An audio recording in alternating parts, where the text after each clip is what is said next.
안녕하세요. 사회복지 정책론 영상 강의 듣고 계십니다. 도서출판 공동체에서 나온 2024년 출간 버전의 공감 1급 정책론 수험서로 수업을 진행하고 있습니다. 자, 같이 배우실 부분은 8장입니다. 산업재해 보상보험과 고용보험이고요. 이 두 제도는 이제 노동시장과 관련된 이제 그러한 내용이라고 할 수 있죠. 그래서 우리가 이제 이 두 제도 공부하기에 앞서서 노동시장과 관련된 기초 개념도 같이 살펴보고요. 그리고 이제 근로연계복지의 대표적인 것으로서 근로장려금도 살펴보고 넘어가겠습니다. 교재 186쪽을 보시면은 이제 이 영역에서는 매년 2문제 정도 나온다는 것을 알 수가 있습니다. 자, 그러면 이제 교재 188쪽을 보시겠습니다. 주요 개념 첫 번째로 비정규직 근로자가 나와요. 통계청에서 정의한 비정규직 근로자란 1차적으로 고용 형태에 의해서 정의되는 것으로 1. 한시적 근로자, 2. 시간제 근로자, 3. 비전형 근로자 등으로 분류된다. 이것을 알아두시기 바랍니다. 그리고 이제 그 밑에 있는 내용은 그냥 읽어보시면은 크게 어렵지 않게 이해하실 수 있는 부분이고요. 지금 10회, 11회, 17회 세 번에 걸쳐서 비정규직과 관련된 시험에 그 내용이 나왔었거든요. 한번 보시기 바랍니다. 자, 그 다음에 188쪽의 하단에 보시면 경제활동 인구와 비경제활동 인구의 정의가 나옵니다. 이걸 좀 알아두셔야 되는데요. 경제활동 인구란 간단히 말씀드리면 만 15세 이상 인구 중에서 취업자와 실업자를 포괄하는 개념이 되겠습니다. 자, 통계청의 정의를 한번 읽어보죠.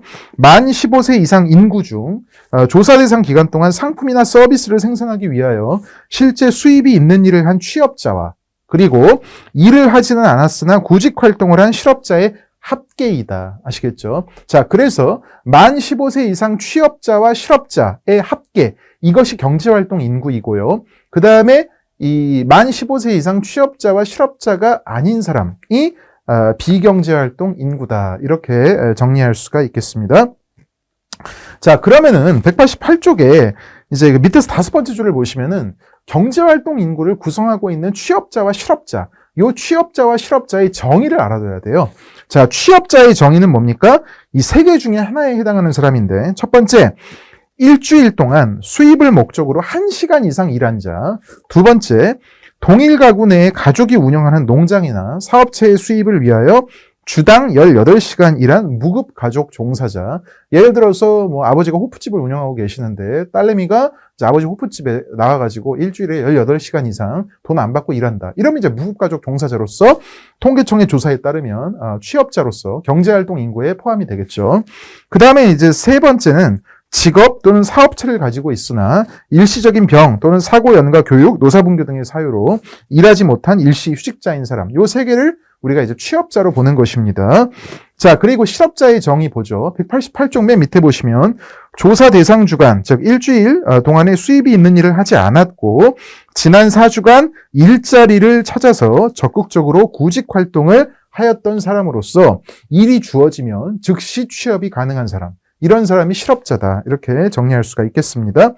189쪽에 비경제활동 인구 보죠. 자, 비경제활동 인구란 만 15세 이상 인구 중에서 취업자도 아니었고 실업자도 아닌 상태에 있는 사람을 얘기를 합니다.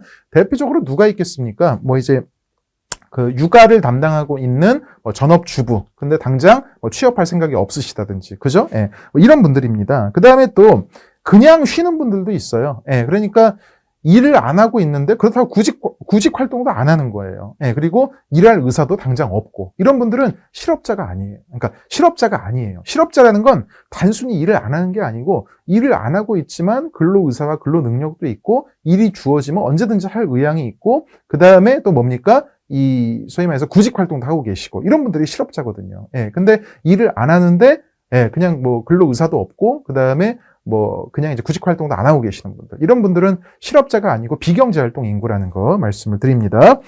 자, 그다음에 189쪽에 중반부에 보시면 고용률하고 실업률이라는 그 이제 두 개의 지표의 정의가 나와 있습니다. 자, 고용률은 15세 이상 취업자 수를 15세 이상 인구로 나누어서 계산합니다. 그리고 만약에 고용률 앞에 15세에서 64세의 고용률이다. 이렇게 이제 또 수식이 붙으면 이 이제 뭡니까? 분모 분자의 인구의 범주가 15세에서 64세로 제한이 되겠죠. 자, 그다음에 실업률은 어떻습니까? 분모가 경제활동 인구, 그 다음에 분자가 실업자 수가 되겠습니다. 그러니까 고용률하고 실업률은 기본적으로 이제 뭡니까? 분모에 있어서 완전히 개념이 다르죠. 고용률에서의 분모는 어떻게 보면 전체 인구죠. 그런데 실업률에서의 인구는 실업률에서의 이 분모는 뭡니까? 경제활동 인구라는 거 아시겠죠? 자, 그 다음에 189쪽에 밑에 보시면 실업의 정의와 그 분류가 있습니다. 그래서 실업은 크게 네 가지로 구분할 수 있다. 마찰적 실업, 경기적 실업, 구조적 실업, 계절적 실업. 그죠? 예, 그래서 한번 읽어보면요. 자, 노동시장 신규 진입 또는 전직하는 과정에서 일시적으로 발생하는 무직 상태는 마찰적 실업이다. 그 다음에 경기적 실업은 자본주의 경제체제에서 경기의 변동에 따라 발생하는 실업이다. 그리고 구조적 실업은 노동시장에서 구조적인 수급의 불균형으로 인하여 생기는 실업이다. 마지막으로 계절적 실업은 기후나 계절의 요인으로 인해서 발생하는 실업이다. 대표적으로 농업이라든지 건설업 같은 경우는 겨울철에 계절적 실업이 많이 발생하는 경향이 있죠. 자, 이제 페이지 넘겨서요. 190쪽에 우리 이제 근로연계복지 정책이 나와 있습니다. 이 근로연계복지 정책, 이른바 이제 워크페어라고 하죠. 이거의 대표적인 게 이제 근로장려금이 되겠습니다. 우리 정책론에서 근로장려금은 제법 많이 시험에 나와요. 지금 기출로 표기된 것만 봐도 12회, 16회, 18회, 22회 이렇게 많이 나왔던 걸 볼 수가 있죠. 자, 근로장려금 내용 한번 보겠습니다. 근로장려금은 기본적으로 조세 지출에 해당이 됩니다. 아시겠죠? 우리나라 조세 지출 중에서 가장 규모가 큰 제도가 근로장려금입니다. 자, 그리고 이 근로장려금이라는 것은 부의소득세라고도 합니다. 부의소득세. 자, 그리고 이 190쪽에 이제 하단부에 보시면 근로장려세제에서 결정되는 근로장려금은 근로능력이 있는 빈곤층에 대해서 근로의욕을 고취한다는 그러한 취지가 있습니다. 그래서 근로장려금은요, 이 기본적으로 이제 일하고 계시는 저소득층에 대한 지원제도라고 할 수 있습니다. 일을 안 하면 당연히 근로장려금을 받을 수가 없겠죠. 그리고 근로장려금은 고소득층보다는 이제 저소득층, 노동자를 중심으로 이제 대상을 하고 있습니다. 자, 190쪽의 밑에서 6번째 줄 한번 보죠. 근로장려금은 조세특례 제한법을 법적 근거로 두고 있고요. 그 다음 밑에서 4번째 줄, 우리나라는 근로장려금을 2009년부터 시행하고 있고 미국의 EITC 제도를 본딴 것이라고 할 수가 있겠습니다. 자, 그 다음에 기획재정부 그리고 이제 국세청, 여기가 이제 주무부처라고 할 수가 있겠죠. 자, 그리고 190쪽 맨 밑에 보시면 신청 자격이 있는데 근로소득, 사업소득, 종교인 소득을 보기 때문에 사업자도 이 근로장려금을 신청하실 수가 있겠습니다.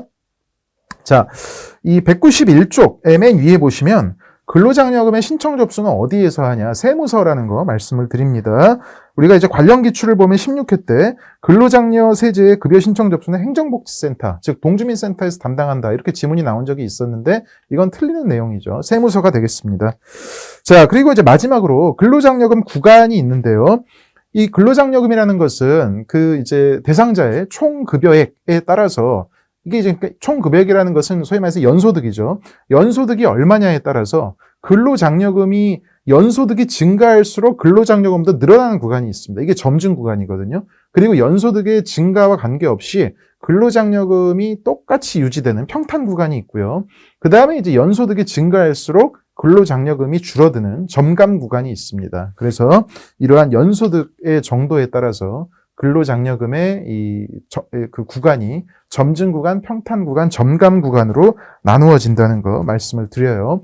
이거와 관련된 그래프가 192쪽에 나와 있으니까 참고해 주시면 되겠습니다. 자, 이제 193쪽에 산업재해보상보험 공부하도록 하겠습니다. 산업재해보상보험의 이제 그 할당 체계를 보기에 앞서서요. 이 산재보험의 기본 원리로서 한 4가지 정도를 보겠습니다. 자, 핵심은 무과실 책임주의라는 겁니다. 자, 무과실 책임주의 193쪽의 맨 위에 보시면요. 무과실 책임이란 고의나 과실이 없더라도 발생하는 결과에 대하여 책임을 지는 것이다. 따라서 산재보험에서는 근로자의 과실 여부와 관계없이 이 사용자가 기본적으로 그 산재에 대해서 책임을 지게 되어 있습니다. 자, 그 다음에 이제 193쪽에 중반부에 보시면 산재보험 도입과 관련된 이론이 나와 있는데요. 16회 때 한 번 언급이 된 적이 있습니다. 그래서 산업위험이론, 사회비용 최소화 이론, 그 다음에 사회적 타협 이론이 그것인데요. 산업위험 이론이라는 건 뭡니까? 산업재해는 산업화로 인해서 발생한 사회적 위험이기 때문에 그 보상 비용은 개인이 부담하는 것이 아니고 사회가 부담해야 된다는 내용이 되겠습니다. 두 번째, 사회비용 최소화 이론입니다. 이건 뭐냐? 산재보험의 무과실 책임주의는 사고의 책임에 초점을 맞춘 사법적인 체계보다, 즉 사고의 책임을 우리가 이제 법정에서 그 잘잘못을 가리는 데 드는 비용보다 무과실 책임주의를 적용해서 이제 그 산재를 처리하는 것이 사회 비용을 최소화할 수 있는 이제 그러한 접근이기 때문에 산재보험 도입이 효율성 측면에서도 적절하다는 그런 취지가 되겠죠. 마지막으로 사회적 타협이론은 뭡니까? 이거는 이제 사용자 입장에서도 그리고 노동자 입장에서도 산재보험을 도입하는 것이 여러모로 도움이 되기 때문에 사회적으로 타협이 이루어지는 것이다. 도입을 우리가 이제 사회적으로 합의하는 것이다. 이제 그런 취지의 내용이 되겠습니다.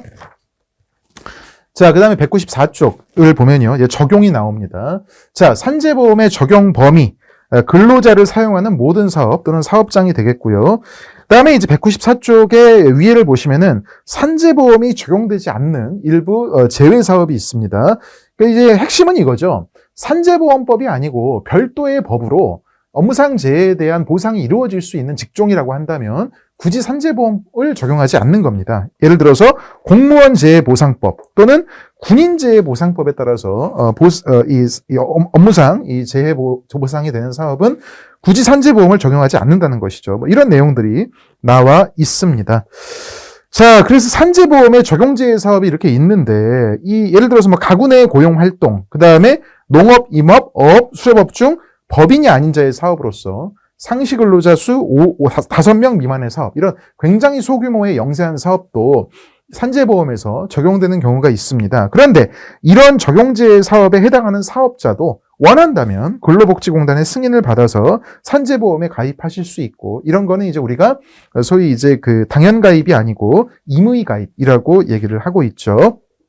자, 그 다음에 이제 194쪽에 이제 중반에 보시면 또 노무 제공자가 있습니다. 그래서 우리가 이제 일반 근로자 말고 노무 제공자, 뭐 이를테면은 뭐 택배기사라든지 아니면은 배달 라이더라든지 이런 분들도 뭡니까? 그 산재보험에 적용을 받고 있다는 거 말씀을 드리고요. 그 다음 195쪽을 보시면 맨 위에 최근에 이제 건강손상 자녀라고 해서 이러한 사례에 대해서도 산재보험을 적용해드리고 있다는 거 말씀을 드립니다.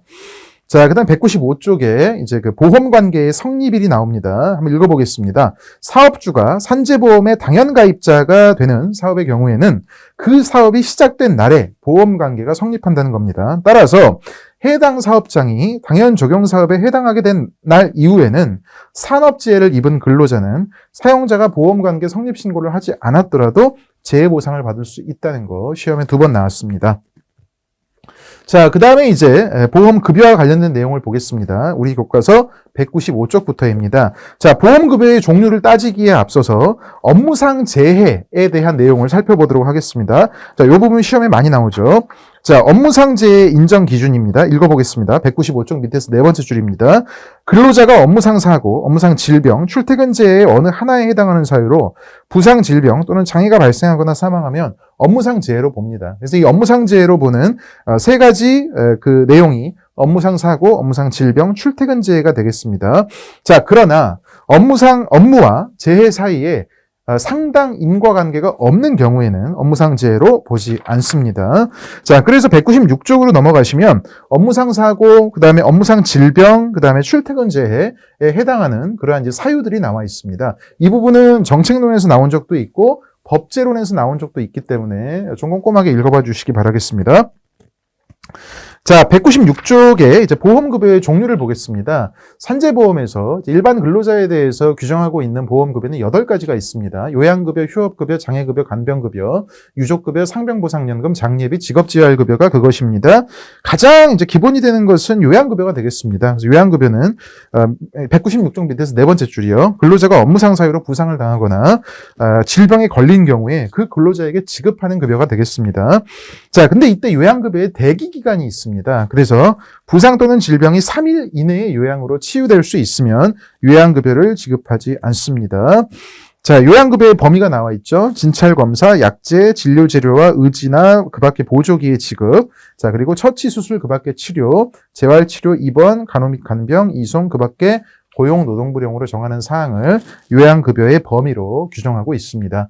자, 197쪽으로 넘어가서요. 두 번째 급여는 휴업급여가 되겠습니다. 우리가 이제 산재를 당하면 결국 이제 몸이 아프니까 일을 못합니다. 일을 못하면 소득이 중단되고 그러면 이제 빈곤에 빠질 수가 있죠. 그래서 이런 경우에 이제 휴업급여를 지급하게 되어 있습니다. 휴업급여는 업무상 사유로 부상을 당하거나 질병에 걸린 근로자에게 요양으로 취업하지 못한 기간에 대해 지급을 합니다. 휴업급여 지급액은 평균 임금의 100분의 70에 상당하는 금액으로 한다. 9회 때 출제가 되었었습니다. 휴업급여도 대기기간이 있죠. 우리 책에 3일 이내라고 써 있습니다. 그리고 휴업급여에는 부분 휴업급여라는 게 있어요. 뭔지 한번 보죠.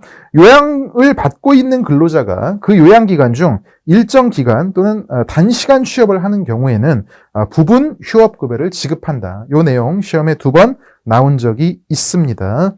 자, 그 다음에 세 번째는 장해급여입니다. 여기서 장해라는 것은 우리가 일반적으로 장애인 할 때 그 장애와 유사한 개념이 되겠습니다. 자, 장해급여는 근로자가 업무상 사유로 부상을 당하거나 질병에 걸려 치유된 후 신체 등의 장애가 있는 경우에 그 근로자에게 지급합니다. 이때 장애의 정의를 보죠. 부상 또는 질병이 치유되었으나 정신적 또는 육체적 훼손으로 인하여 노동 능력이 상실되거나 감소된 상태를 의미하고, 자, 그러니까 장애는 뭡니까? 부상이나 질병이 치유가 되지 않은 상태가 아니고 치유가 된 상태. 이게 장애입니다.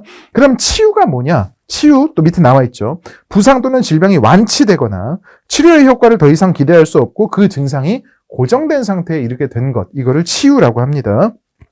자, 장애급여는 장애 등급에 따라서 장애보상연금 또는 장애보상 일시금으로 지급이 됩니다. 그래서 이 장애 등급, 산재보험법에서 장애 등급은 1급부터 14급까지 있는데요. 1급이 가장 장애가 중한 거예요. 예, 그래서 이제 장애가 중할 경우에는 보통 연급으로 지급이 되고 장애가 가벼울 경우에는 보통 일시금으로 지급이 되죠. 자, 장애 등급에 해당되는 지급 일수에다가 평균 임금을 곱해서 장애급여를 지급을 합니다. 자, 그리고 197쪽의 밑에서 네 번째 줄은 간병급여입니다. 간병급여는 산재보험의 요양급여를 받은 사람 중 치유 후 의학적으로 상시 또는 수시로 간병이 필요하여 실제로 간병을 받는 사람에게 지급하는 급여입니다. 자, 시험에서는 간병을 받는 사람이 아니고 간병을 하는 사람에게 지급한다. 이렇게 나오면 틀리겠죠. 자, 그 다음에 다섯 번째는 유족급여입니다. 유족급여는 근로자가 업무상의 사유로 사망한 경우에 유족에게 지급하는 급여가 되겠습니다. 자, 지금 이제 보시면은 산재보험법상 유족의 정의가 나와 있죠. 사망한 사람은 배우자, 자녀, 부모, 손자녀, 조부모 또는 형제자매라고 나와 있고요. 유족급여는 보통 연금의 형태로 지급을 합니다. 그래서 이 유족보상연금을 받을 자격이 있는 분들의 범위가 198쪽 위에서 네 번째 줄에 나와 있죠. 그래서 배우자, 부모, 조부모, 자녀, 손자녀, 형제자매가 나와 있습니다. 그런데 이제 기본적으로 연령 기준이 있고요. 장애가 있는 경우에는 연령 기준이 없어지는 그러한 이제 모습을 볼 수가 있죠. 자, 그리고 198쪽에 위에서 대략 한 9번째 줄을 보시면 이 유족 보상연금의 수급 자격자 그 순위를 보시면요. 배우자, 자녀, 부모, 손자녀, 조부모, 형제자매의 순이다. 이것도 알아두시기 바라겠습니다. 자, 산재보험의 여섯 번째 급여는 상병보상연금이 되겠습니다. 읽어보겠습니다. 요양급여를 받는 근로자가 요양을 시작한 지 2년이 지난 날 이후에도 그 부상이나 질병이 치유되지 않은 상태, 그리고 그 부상이나 질병에 따른 중증 요양 상태의 정도가 기준 이상인 상태, 그 다음에 요양으로 인하여 취업하지 못하였을 그런 경우 모두에 해당이 되면요. 휴업급여가 아니고 이제부터는 상병보상연금이 지급된다는 거 말씀을 드립니다. 이때 이제 중증 요양 상태라는 개념이 새로 나오는데요. 우리가 아까 장해라는 것은 치유가 된 상태를 의미합니다. 그런데 중증 요양 상태라는 것은 아직 치유가 되지 아니한 상태를 언급한다는 거 말씀을 드립니다. 상병보상연금은 중증 요양 상태의 등급이 높을수록 더 많이 지급이 되는 것이고요. 자, 그 다음에 이제 장례비와 직업재활급여가 있습니다. 한번 읽어보시는 걸로 가름을 하겠습니다. 자, 그 다음에요. 이제 지금 우리가 이제 전달책에 넘어가기 전에 198쪽 하단부하고 199쪽에 이제 그동안 정책론에서 시험에 나왔던 부분 또 이제 간추렸습니다. 그래서 수급권의 보호, 그다음에 구상권, 그 다음에 중복급여의 조정, 심사 청구 이런 내용을 좀 실었는데요. 이 부분은 법제론도 있기 때문에 한번 정책론에서 교재에 나온 내용 읽어보시는 것으로 아마 충분하지 않을까 싶고요. 자, 그 다음에 전달체계를 보겠습니다. 200쪽인데요. 전달체계는 크게 고용노동부 그리고 근로복지공단으로 구성이 됩니다. 산재보험은 고용노동부 장관이 관장을 하고요. 그 다음에 이 사업의 목적을 달성하기 위해서 근로복지공단이 이 산재보험의 사업을 수행하고 있습니다. 그리고 이제 업무상 질병의 인정 여부를 심의하기 위해서 근로복지공단 소속 기관에 업무상 질병판정위원회를 둔다는 것도 알아두시기 바랍니다. 자, 마지막으로 산재보험의 마지막은 재원입니다. 자, 사회보험이니까 당연히 보험료를 재원으로 하겠죠. 그런데 산재보험은요, 이 보험료율이 사업 종류별 산재보험료율이 있고 출퇴근제해 산재보험료율이 있습니다. 근데 출퇴근제해 산재보험료율은 사업 종류 불문 똑같고요. 사업 종류에 따라서 산재보험료율은 다릅니다. 그러니까 이게 뭐냐면은 기본적으로 산재가 발생했을 때 소위 이 급여 지출이 많이 이제 드는 이제 그러한 사업의 경우에는 대개 산재보험료율이 높게 책정됩니다. 기본적으로 뭐 탄광이라든지 아니면은 뭐 공업이라든지 제조업이죠.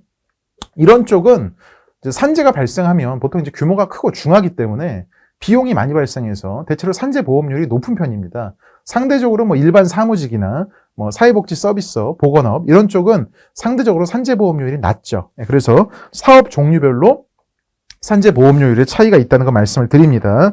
그래서 이제 산재보험은 그 사측이 전액 부담을 하는데요.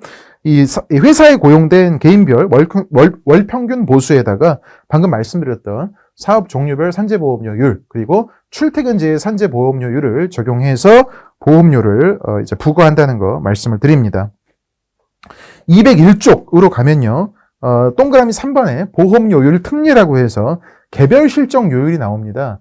개별 실적 요율이라는 건 뭐냐면 같은 사업에 있는 뭐 예를 들어서 같은 사업 종류에 속하는 사업장들이 있다고 할 때 어떤 사업장은 산재 예방에 노력을 다해서 산재가 거의 발생하지 않고 근데 또 다른 사업장에서는 산재가 상대적으로 많이 발생한다. 그러면은 개별 실적 요율에 따라서 산재가 기준 이하로 발생하는 사업장에는 이 산재 보험료가 보다 할인이 되고 그 다음에 이제 기준 이상으로 산재가 많이 발생하면 이 산재 보험료가 소위 말해서 이제 할증이 되는 이제 그런 개념이라고 이해를 하시면 되겠습니다.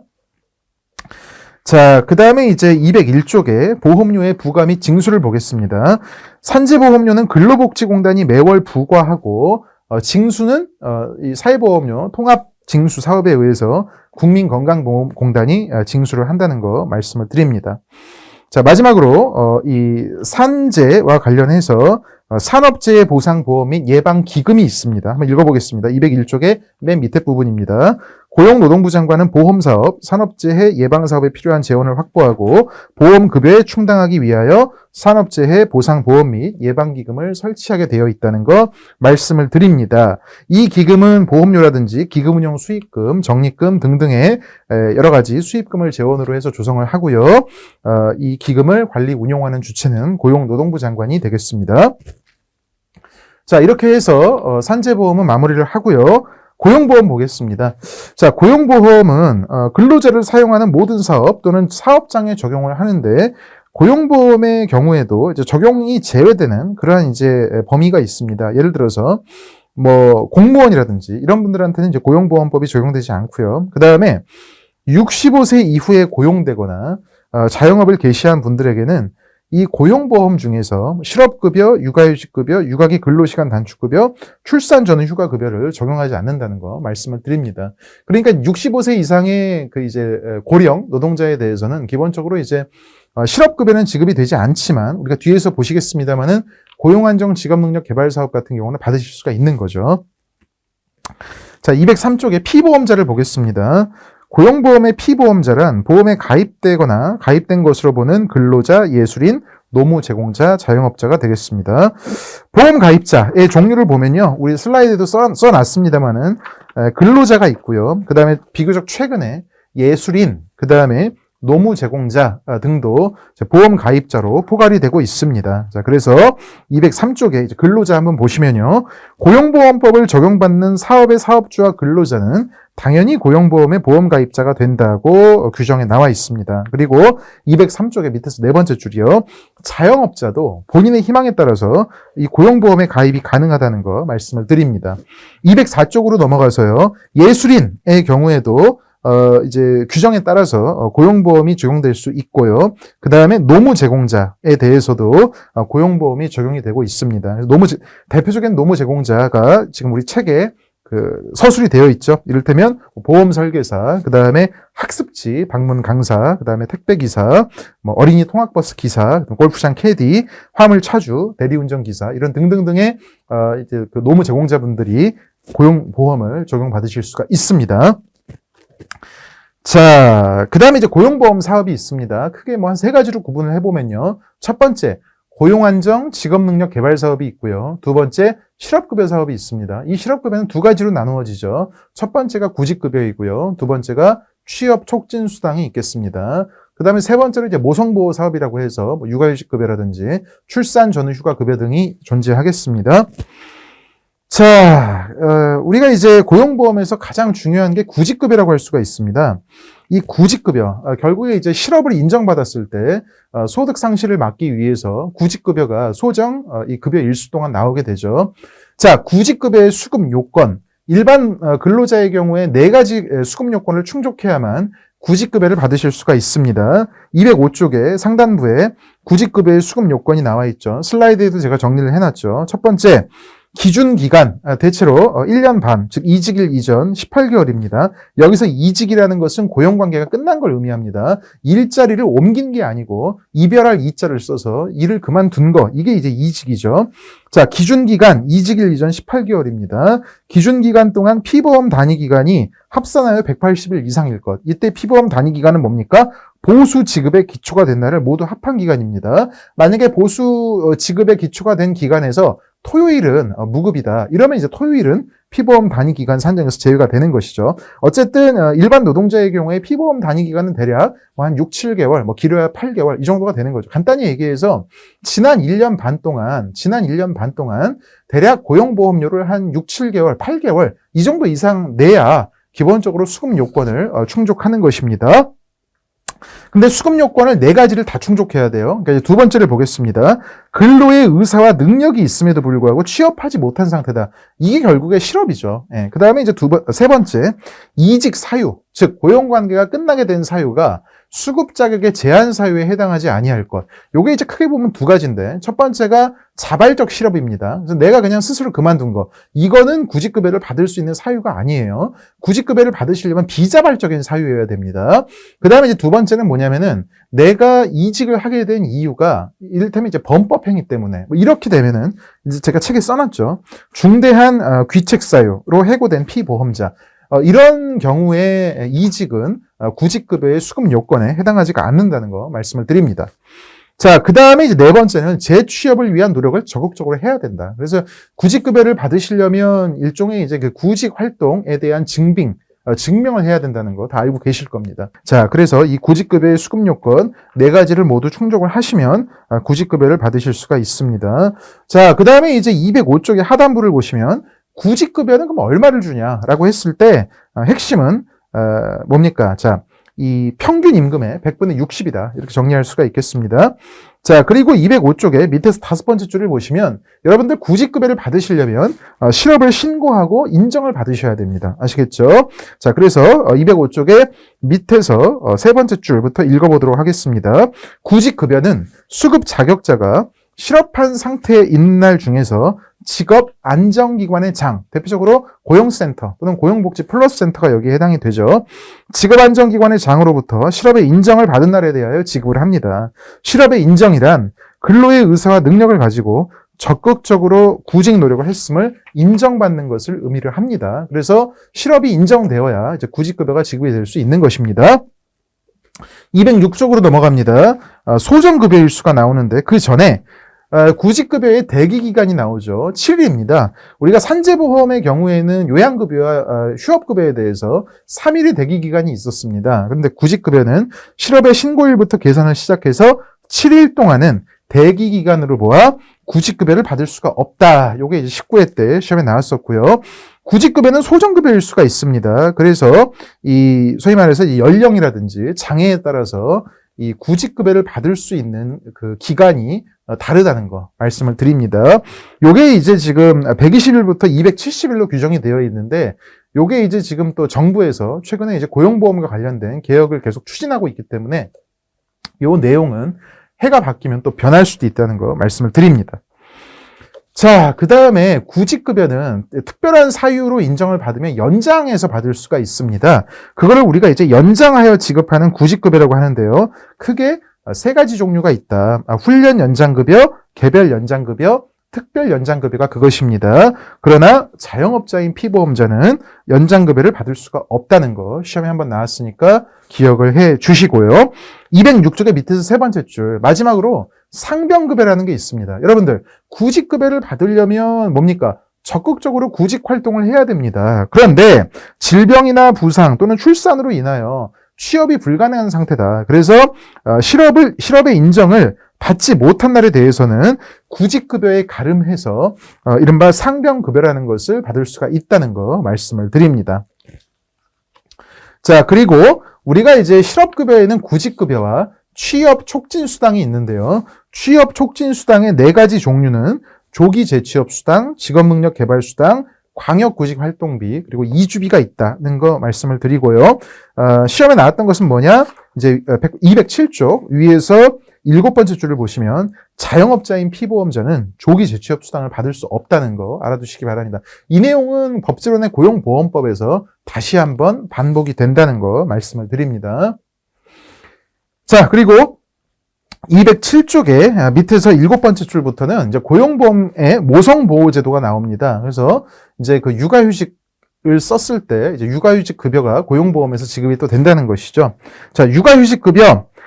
육아휴직을 30일 이상 부여받은 피보험자 중 육아휴직을 시작한 날 이전에 피보험 단위기간이 합산 180일 이상인 피보험자에게 육아휴직급여를 지급한다는 겁니다. 이때 이제 구직급여의 수급 요건과 차이가 있는데 구직급여를 받으시려면 일종의 기준기간이 존재했습니다. 그래서 지난 1년 반, 그죠? 18개월 동안 이런 이제 기준기간이 있었는데요.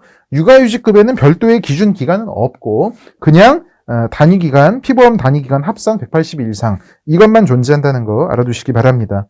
자, 그리고 육아휴직급여를 받으시려면 이 신청기간을 준수하셔야 돼요.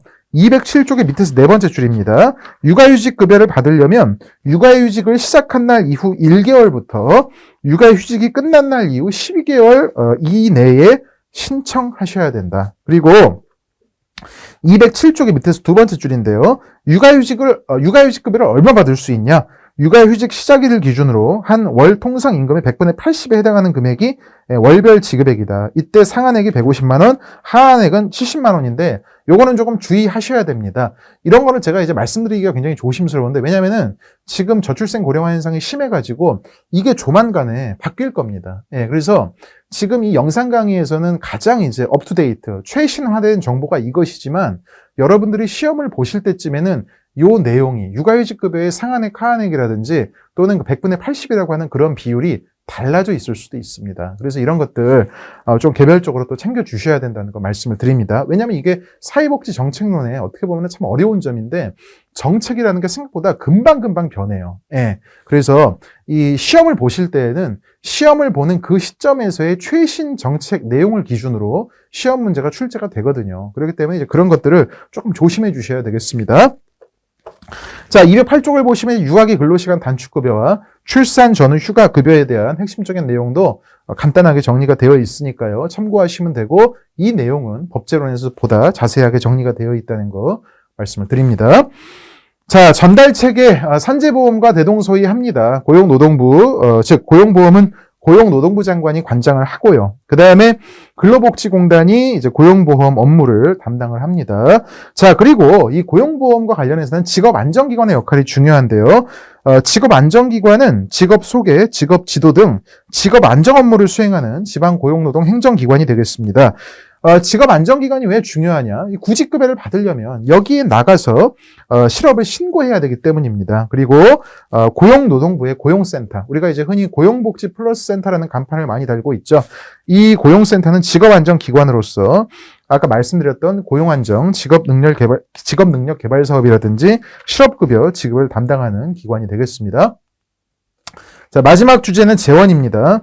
고용보험은 이제 보험료를 재원으로 하죠. 근데 이때 고용안정 직업능력개발 사업에 대한 보험료가 있고 실업급여에 대한 보험료가 있습니다. 고용안정 직업능력개발 사업에 대한 보험료는 사업주가 전부 부담을 하지만 실업급여에 대한 보험료는 사업주와 근로자가 분담한다는 거 말씀을 드립니다. 자, 그리고 209쪽에 중간에 보시면 고용보험료는 근로복지공단이 부과하고 징수는 마찬가지로 통합업무에 의해서 국민건강보험공단이 징수한다는 거 말씀을 드립니다. 자, 그리고 지금 보시면은 이제 210쪽에 고용보험 기금이 있죠. 그래서 고용노동부 장관은 보험사업에 필요한 재원에 충당하기 위해서 고용보험 기금을 설치한다는 거 말씀을 드립니다. 자, 산재보험과 고용보험 그리고 근로장려금까지 살펴보았습니다. 오늘 수업은 여기까지이고요. 복습 잊지 마시고 철저히 해주시기 바라겠습니다. 수고 많으셨습니다.